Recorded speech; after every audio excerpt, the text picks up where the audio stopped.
Picture a man walking out of work for the very last time. Not fired, not a crisis. This is the day he spent decades grinding for. He walks down the hallway one final time, carries a box with a few photos, a coffee mug, and a plaque commemorating years of service. People clap. There are hugs. There's cake. Someone gives a speech. And then he walks out the door. The parking lot is empty on that Friday afternoon. He puts the box in the back seat, gets in, closes the door. And for the first time in 30 years, nobody needs him. A nurse named Bronnie Ware spent years sitting with people in the last months of their lives, people who knew the clock had run out, people who had absolutely nothing left to lose by being completely honest.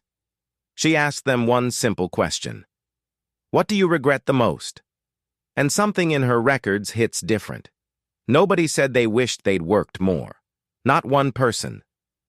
And that's exactly why the scene in that parking lot is way scarier than it looks. Because that man didn't fail. He did everything right, followed every rule, delivered everything the system asked of him. He was responsible, dependable, showed up where he was supposed to show up, at work, at the meetings, at the deadlines. And in the end, he's sitting alone in an empty parking lot asking himself something no spreadsheet ever accounted for. Did I actually live, or did I just work? This video is not about retirement. It's not about how much money you need to quit. It's not about investing, 401ks, or financial planning. It's about the cost nobody calculates, the cost that never shows up on any statement, the cost you only discover when the parking lot is empty, your phone stops buzzing, and the world just keeps moving without you. If you've ever felt, even for a split second, that you might be trading your life for security in a way that's going to cost you way more than you think, stay with me. And if you're not part of this community yet, subscribe right now. You won't find tips on how to grind harder here. You'll find real analysis on what the grind might be costing you that nobody ever bothered to add up. There's a logic that feels absolutely airtight. You put in a few more years, stack a little more money, build a little more security, and when you finally step away, you'll be in a much better position than if you'd left earlier. This logic gets handed down like gospel, from parents, from teachers, from bosses, from an entire culture built around it, and the system reinforces it constantly. Promotions for those who stay, bonuses for those who deliver more. Recognition for those who skip vacations, sacrifice weekends, miss their kid's birthday, come home to a dinner that went cold waiting for them. The system rewards whoever is willing to trade the present for the future, and you were trained to call that responsibility. But here's what nobody tells you. There's a second trade happening at the exact same time, one that never shows up in any contract, that HR never mentions during onboarding, that no financial calculator ever factors in. While you're stacking money, you're also stacking absences.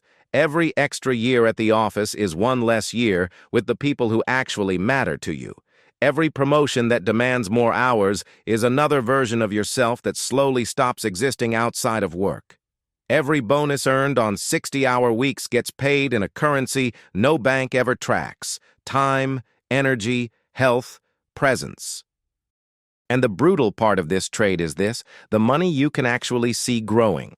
You open your banking app and the number is right there, going up, confirming that you made the right call.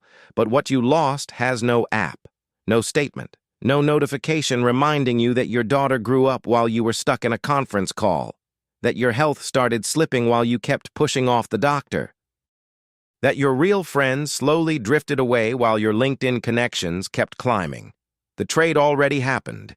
You just never got the full contract to sign. And the question that lingers, the one most people only ask when it's too late, is this: what exactly are you buying with those extra years? There's a belief that almost every professional carries around in silence. It's never said out loud, but it's there, running underneath everything. Shaping decisions, justifying sacrifices, explaining why you stay late when everyone else has already headed home. The belief goes like this: if I leave, things fall apart. And for years, That belief feels completely true. You're the one they call when something breaks. Your name is the one that comes up when they need someone they can count on. You built a place for yourself, a place that feels real, that feels yours, that feels permanent. But then a day comes. Maybe it's a restructuring. Maybe it's retirement. Maybe it's a quiet layoff delivered in a 15-minute meeting. Maybe it's just your own decision to walk away. And what happens after that day reveals something nobody ever prepares you to see. The company keeps going. Not just keeps going without missing a beat. Someone slides into your chair. Your projects get redistributed. Your processes get absorbed. Within weeks, your absence becomes routine. Within months, it becomes history. And the people you called colleagues, the ones you grabbed lunch with for years, vented to, celebrated wins with, those people move on too. Not out of cruelty, not out of indifference, but because what existed between you was, most of the time, a work friendship, not a life friendship. You mistook proximity for connection, mistook coworker for friend, mistook being professionally needed for actually mattering to someone. And that is one of the most painful blind spots there is, because you weren't indispensable. You were convenient, efficient, a reliable piece inside a system that needs its parts running smoothly. But parts get replaced. They always have. The brutal difference between being indispensable and being convenient is this: the indispensable person leaves a gap nobody can fill. The convenient person leaves an opening that gets filled before the end of the month. And the question that day quietly drops on you, heavy, unavoidable, is this: if I walked away tomorrow, who would actually miss me? The company or the people? There's a number no financial planner ever puts on the spreadsheet. Not because it's hard to calculate, but because it's hard to face. While your net worth grows, slowly, consistently, year after year, there's another counter running at the exact same time, moving in the opposite direction. No pause, no reset, no way to reverse it. It's not just your age ticking up. It's your capacity to actually enjoy your life ticking down.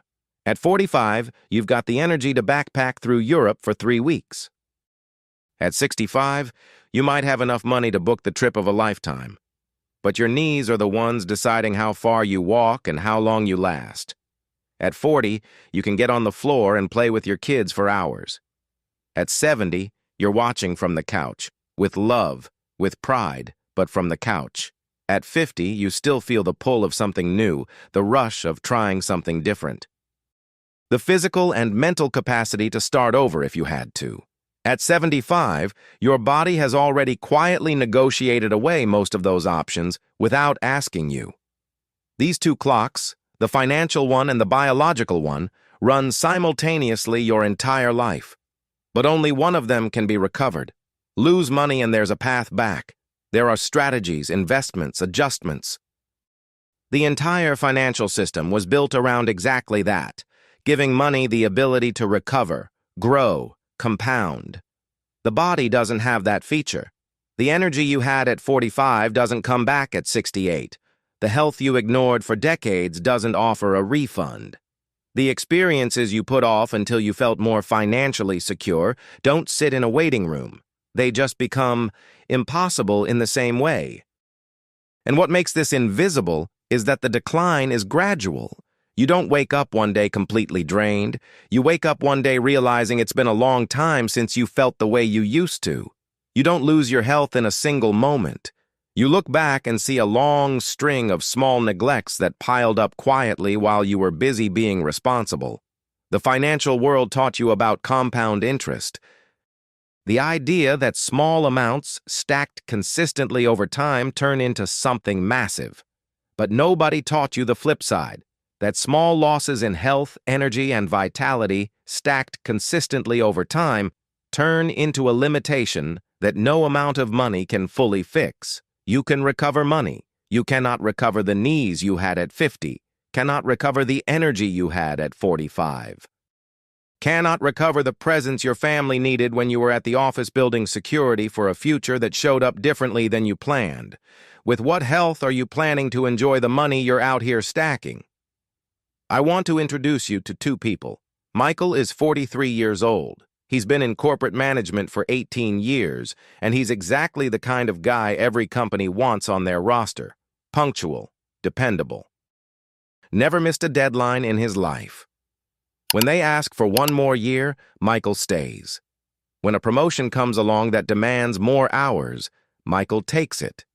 When his kids ask when the family vacation is finally happening, Michael explains that this year doesn't work. But next year is going to be different. Next year always shows up with a brand new reason to wait. Daniel is the same age. Worked in the same industry, pulled in practically the same salary over the same stretch of years. But Daniel made a different call, not reckless, not irresponsible, just different. Daniel decided that living couldn't keep waiting until everything was perfectly lined up. He traveled before he had the ideal savings cushion. He showed up for his kids while they were still kids, even when work was pulling him in another direction. He built real friendships outside the office. He took care of his health before his body started sending invoices. He built memories while he still had the energy and the vitality to actually be present in them. 20 years later, you look at both of them. Michael has a bigger net worth. The numbers in his account are undeniably better. He won the financial game he set out to play.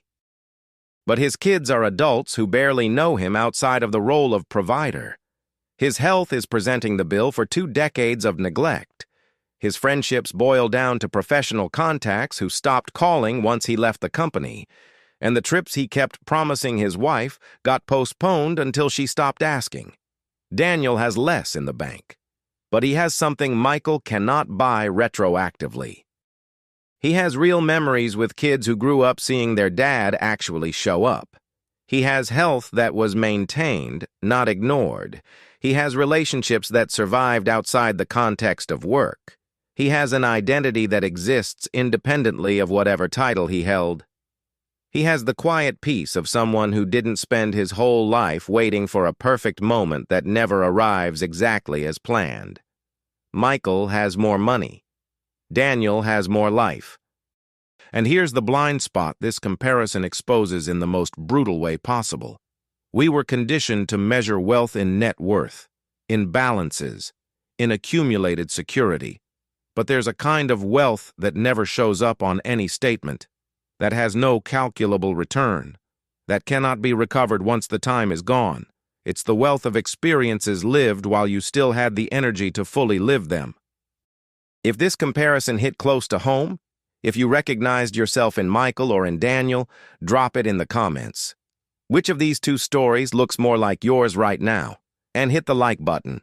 Not as a favor, but because this kind of conversation needs to reach more people who still have time to change course. Now that you've seen the invisible cost of that trade, now that you've felt the weight of what Michael lost and what Daniel held on to, there's a question that needs to be asked. Why do most people end up choosing Michael's path? It's not a lack of intelligence. It's not an absence of values. It's not that people can't see what actually matters. It's because there's an entire system built to make sure you keep choosing to work more. And that system is sophisticated enough to make that choice feel like it was yours all along. Think about how the cultural story around work got written. The person who works the most gets admired. The one who skips vacation is seen as dedicated. The one who puts career above everything gets called ambitious. And somewhere along the way, ambition became a virtue with no ceiling. The one who decides to slow down before the socially approved moment gets side-eyed, written off as someone who couldn't hack it, someone who blinked. The entire culture was engineered so that postponing your life reads as responsibility, and actually living now reads as reckless. But who's cashing in on that story? Not you. When you grind longer than you need to, someone profits from your output. When you defer experiences, freedom, and joy to some future version of yourself, the system keeps running on your present energy. When you sign up for one more year, one more quota, one more cycle, you are actively funding the growth of a structure that will never tell you it's time to stop. Because for the system, it's never time to stop. The finish line doesn't exist. It moves. You get close and it shifts. You hit a goal and a new one appears. You stack enough and enough quietly redefines itself. There's always a fresh justification to wait a little longer, always a rational reason to postpone one more time. And the most twisted part of this whole mechanism is that it runs on your own voice. It's not your boss telling you to stay. It's your own internal monologue, trained over decades of cultural reinforcement, telling you that you're not ready yet, that there's still a little more to do, that it would be irresponsible to stop now. You absorbed the system so completely that it doesn't need to pressure you from the outside anymore. It runs from the inside. And the question that raises is uncomfortable in a way that very few questions manage to be. When you decide that enough, is that actually your decision? Or did the system quietly define what enough means for you? We've reached the end of this video, but not the end of this conversation. Because everything laid out here, the empty parking lot, the invisible trade, the day you stopped being needed, the two clocks running in opposite directions, Michael and Daniel, the system that always needs just one more year. All of it converges on a single question. What is wealth, really? Not the system's definition. Not the one handed to you growing up. Not the one that shows up on spreadsheets, net worth rankings, or retirement calculators built by financial advisors. The real definition. The one that matters when the parking lot is empty and the phone doesn't ring anymore. Bronnie Ware spent years sitting with people in their final months. And when she asked what they regretted most, the pattern was impossible to ignore. Nobody said they wished they'd worked more. Nobody said they wished they'd built a bigger portfolio. Nobody said they should have logged more hours. Nobody said the mistake was living too soon. What they said was different. That they wished they'd had the courage to live a life true to themselves, not the life others expected of them. That they wished they'd worked less and been more present. That they wished they'd nurtured real friendships with more intention. That they wished they'd allowed themselves to be happy before they felt like they'd earned permission to be. Regrets about presence, about courage, about choice, not about net worth. And this isn't an argument against financial planning. It's not a case for being reckless with money. It's not suggesting that money doesn't matter, because it absolutely does. It's an expansion of what it actually means to be financially intelligent. Because real financial intelligence isn't just knowing how to accumulate. It's knowing what you're accumulating for. It's understanding that money is a tool, and tools exist to be used, not just preserved. It's recognizing that there's a point where more money in the future starts costing more life in the present than the trade is actually worth. That point is different for everyone. There's no formula, no universally right answer, no perfect moment that works for everybody. But there's a question only you can answer. One worth more than any retirement calculation anyone could ever run for you. If you found out today that you have less time than you think, what would you change first? Don't answer fast. Don't answer with what sounds right to say. Answer honestly. Because the response that comes up, the first one before the rationalization kicks in, that response tells you everything about what you actually value and what you're still putting off for no real reason. Maybe the goal was never to die with more money. Maybe the goal was to live while it was still possible. If this video shifted something for you, the way you think about work, about time, about what you're actually prioritizing right now, the video showing up on your screen was made to continue this conversation. It'll show you another financial blind spot that most people only recognize after the cost has already been paid. It's worth the next few minutes of your life.